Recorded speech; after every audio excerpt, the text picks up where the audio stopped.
Una noticia que ha llamado la atención internacionalmente es el conflicto entre Israel y Palestina, y tú has estado ahí pendiente de toda la información. Hanna Beris, me da muchísimo gusto platicar este día contigo justamente sobre este conflicto que ha llevado imágenes que le rompen el corazón a cualquiera, de solo verlas son impactantes. Me gustaría saber, tú como periodista, ¿cómo vives este conflicto?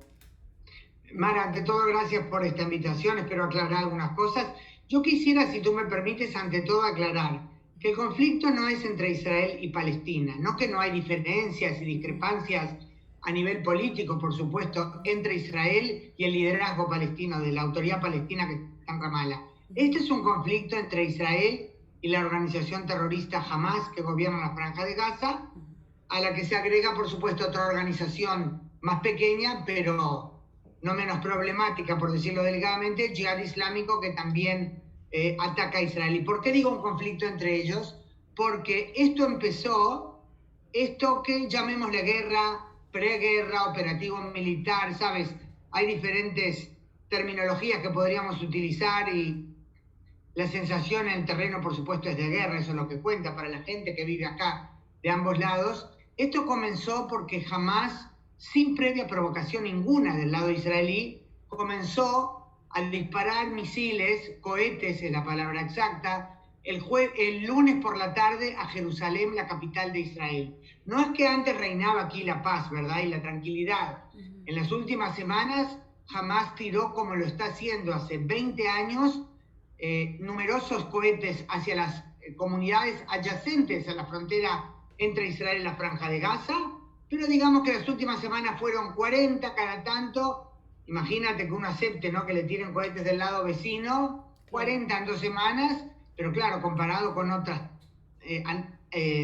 tandas enormes que hubo, eso era un lujo. Y el lunes empezó una nueva etapa cuando disparó a Jerusalén, la capital, lo cual tiene, por supuesto, un significado, ¿verdad?, que va más allá del simbolismo. Israel, pues, y al mismo tiempo comenzó a disparar, pero en forma mucho más intensa, todas esas mismas localidades que siempre son blanco, desde hace años, como decía yo, desde hace 20 años, pequeñas comunidades agrícolas, muchos kibutzim es el plural de kibutz, un término que seguramente muchos de los televidentes conocen. Le caen del territorio vecino, empiezan a caer cohetes. Lo que se ve, que pienso yo que es lo que más se ve en los medios, porque quizás sea lo más fácil filmar, la respuesta aérea israelí, esa respuesta comenzó a raíz de los disparos de los cohetes de Hamas, y sin duda ha sido una respuesta muy dura. Israel confirmó oficialmente que desde que comenzó esta etapa de la escalada, atacó unos 750 blancos de Hamas y Yihad Islámico. Eso es muy en resumen, aunque me extendí un poquito, Mara, perdóname, el porqué de este conflicto a nivel inmediato. Habría mucho, tú dirás qué aspectos te gustaría analizar. Me gustaría saber justamente cómo vives tú esta situación como periodista, como ser humano. No es fácil estar reportando lo que ocurre. Sabemos pues que ya van muchos muertos, todavía muchos más heridos, edificios derribados, daños materiales que generan un sentimiento pues de desconsuelo en el ser humano, y sobre todo también como periodista tienes que llevar la información. ¿Cómo lo vives? Ante todo, discúlpame porque tú me lo preguntaste al principio, yo me extendí un poco explicando No, está perfecto para tener contexto. Ahí está, para entender qué pasó. Exacto. Esa es mi interpretación. O sea, la secuencia de los hechos fue así, Sí. ¿verdad? Que primero vinieron los cohetes y después la respuesta israelí. Ahora, yo tendría más allá de como periodista, situaciones de este tipo siempre son, espero no ser mal interpretada, son muy interesantes desde el punto de vista de la adrenalina de la información. No porque uno se alegre, Dios no permita, de estas situaciones, sino porque es interesante el trabajo periodístico. Pero como ser humano, como tú bien has dicho, como ciudadana, es angustiante de ver que esto pasa de nuevo, de sentir de cómo no se puede vivir de otra forma, y aparte a nivel personal. Yo estoy, aclaremos a los televidentes, yo estoy del lado israelí. Yo soy ciudadana uruguaya israelí, yo vivo en una ciudad dentro de Israel. Estoy sumamente al tanto de lo que pasa del otro lado porque como periodista debo y quiero informarme. Pero la vivencia a nivel personal la paso del lado israelí. Y eso significa entonces que, por ejemplo, ayer, di que yo siempre trabajo hasta tarde, ¿no? Entonces estaba despierta, pero a la 1:30 de la madrugada, o sea, mejor dicho, ya era hoy, comenzaron a sonar las sirenas. Justo yo estaba, te cuento, en una entrevista, una conferencia por Zoom a Argentina. Mientras yo estaba hablando empezó a sonar la sirena. Y yo le decía a los compañeros, ¿no?, que me estaban escuchando, yo empecé o sea, tomé mi laptop, ¿verdad?, porque ahí estaba por el Zoom, con mi laptop a cuestas, corrí a despertar a mi hijo menor, Sí. a despertar a mi esposo, porque a veces uno puede no ir, ¿verdad? Sí. Hay alarma, y a correr al refugio, que tenemos la enorme fortuna de tener un refugio dentro de nuestro apartamento, que es algo que tienen todos los edificios construidos, ya no me acuerdo a partir de qué año, pero desde hace ya varios años, parte del reglamento obligatorio es que cualquier edificio que se construya debe incluir una pieza blindada como refugio de cada uno, porque Israel ha pasado estas situaciones en muchas oportunidades, ¿verdad? Sí. Hay gente, por ejemplo, mi hija del medio vive con el novio en Tel Aviv, yo estoy en una ciudad que se llama Modi'in, ¿no? Les cuento un poquito a nivel personal porque uno puede captar lo que significa. Sí. Entonces mi hijo levantándose acá, ¿sabes?, tapándose con la sábana para correr al refugio en casa. Mi hija que vive con el compañero, con el novio en Tel Aviv, ella no tiene, es un edificio más viejo y no tiene un refugio dentro de la casa, una habitación blindada. Sí. Tienen un refugio del edificio todo, pero ella vive en un tercer piso. Entonces está en forma, ¿no? Es una jovencita y delgadita y hace gimnasia, entonces corren los 3 pisos. Mientras sigue sonando la alarma, ha habido casos inclusive, ¿sabes?, de día de gente que se cae y se rompe algo, a veces peor, Claro. corriendo al refugio, ¿no? Sí. Te cuento cosas personales. Mi hijo mayor vive en otra ciudad, en la zona metropolitana de Tel Aviv, en Ramat Gan, donde también sonaron las alarmas, y él, por suerte, como el edificio también es relativamente nuevo, tiene la habitación blindada adentro de su casa, y por supuesto en esa habitación blindada hizo la habitación de su hijito, mi nieto, que tiene 2 años. Entonces cuando suena la alarma, él y mi nuera se van a la habitación del chiquito, esperando que no se despierta, que no se alarme, porque por suerte no entiende esas cosas, Sí. ¿no? Sí. Bueno, o sea, es un poquito para compartirte la experiencia personal de cómo uno lo vive. La angustia empieza, y oíste del otro que todavía no confirmó que está bien, todo ese tipo de situaciones angustiantes.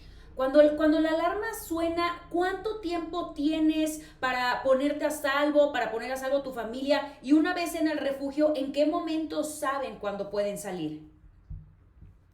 Bueno, ante todo, el tiempo depende de la distancia en la que te encuentras de la Franja de Gaza.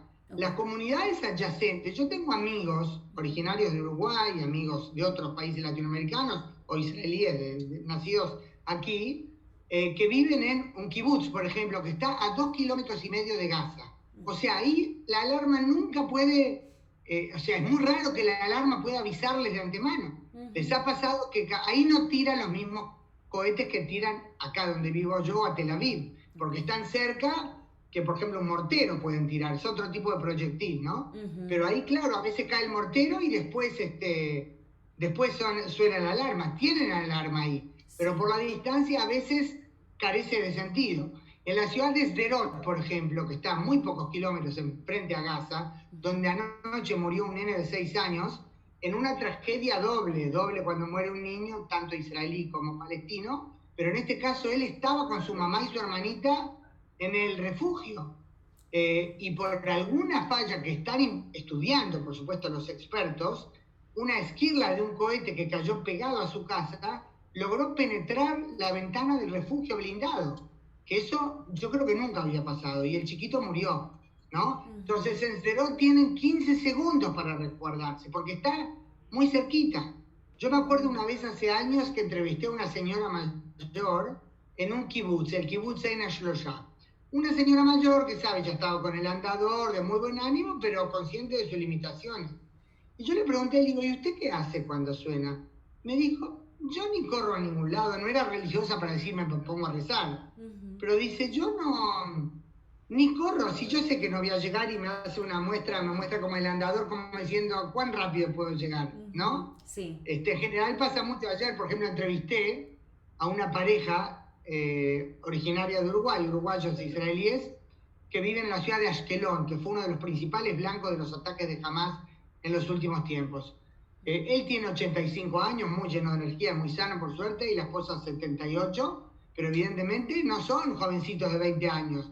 Entonces ellos instalaron un dormitorio dentro del refugio y duermen ahí. Porque si no, imagínate a toda la tensión agregar el tener que correr. Sí, no da tiempo. Sí. Pero claro, es una situación en la que no saben ni siquiera si puedes ir al baño tranquilo, ¿no? Aquí o en Tel Aviv es un lujo. Uno puede tener 40 segundos, ¿no? O sea, porque claro, comparado, ¿a qué te da, fíjate, 15 segundos? Te estás bañando, sales, te resbalas, o sea, no es nada, ¿no? Nada. ¿Y cómo te das cuenta? Primero que se suele decir, no se suele, se dice las instrucciones del frente de lo que se llama la defensa civil, que se encarga de todo este tema.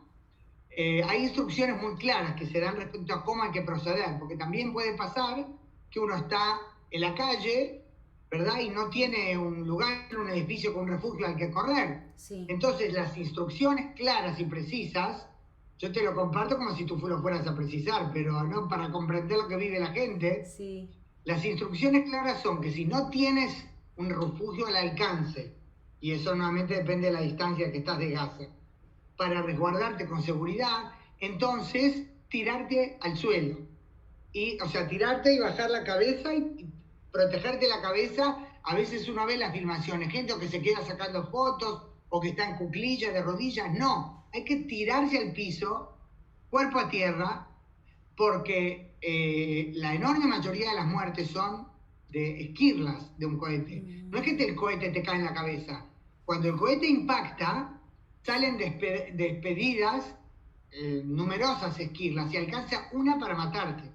Entonces, si tú estás pegado al piso, estás reduciendo a más del 90%, la probabilidad de que la esquirla te pegue, ¿no? Claro. Si estás en coche, detener el coche, claro, mirando esas cosas que hagas un accidente y ahí tengas otro problema. Detener el automóvil, el carro, creo que dicen ustedes, ¿verdad? En México. Sí. Detener el carro y bajarse, alejarse del carro y ahí hacer lo mismo, tirarse al piso. O sea, hay instrucciones muy precisas respecto a cómo proceder también si estás en un edificio. Como mi hija, por ejemplo, te conté que baja 3 pisos y tiene el refugio adentro, ¿no? Sí. Perdona. Sí, tiene el refugio adentro, pero hay edificios en los que no hay refugio, más que nada cuando son edificios muy viejos. Entonces la recomendación es pararse, o sea, ir digamos, al espacio de las escaleras, ¿no? Okay, sí. Un espacio interior, nunca pegado a una ventana, por ejemplo. Ese tipo de situaciones salvan cuando la gente cuida bien, respeta las instrucciones, eso sin duda salva vida.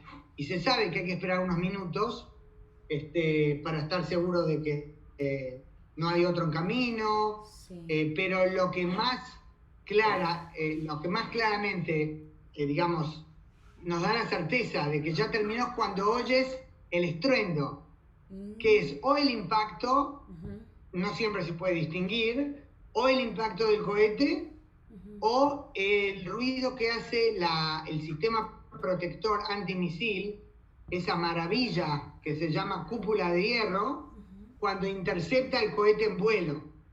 Y también hace una explosión. El cohete que caen también puede pegarle a alguien, pero claro, mucho peor es que caiga el cohete. Entonces, cuando oyes ese estruendo, dices, le pegó.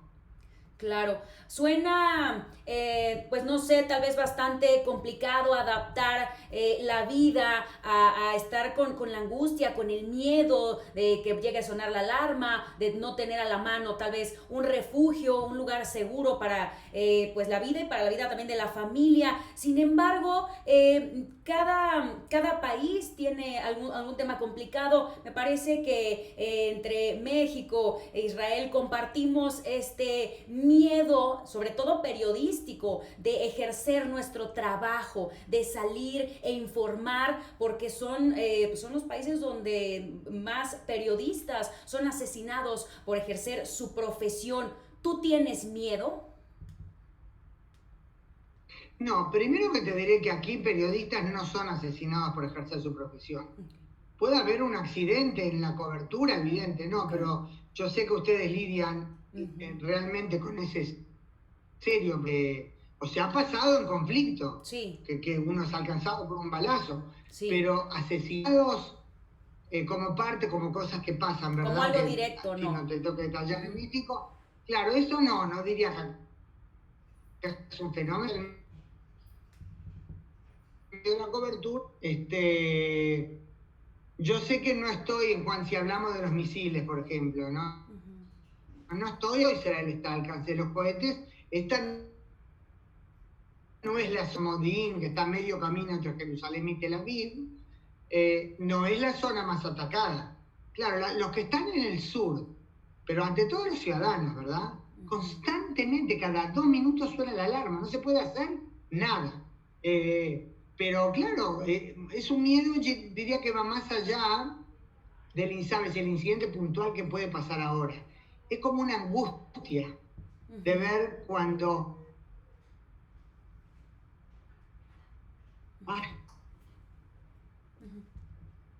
el ruido que era una bocina fuerte de un coche y me pareció que empezaba una alarma. Hay miedo puntual en situaciones, por supuesto, que te pueden afectar, y más que nada cuando uno es madre y abuela, ¿verdad? Y uno tiene familia por la que peor es esa angustia Claro, cuando, no, cuando continúan este tipo de sí, problemas. sí, sí, He sí. estado en situaciones puntuales en las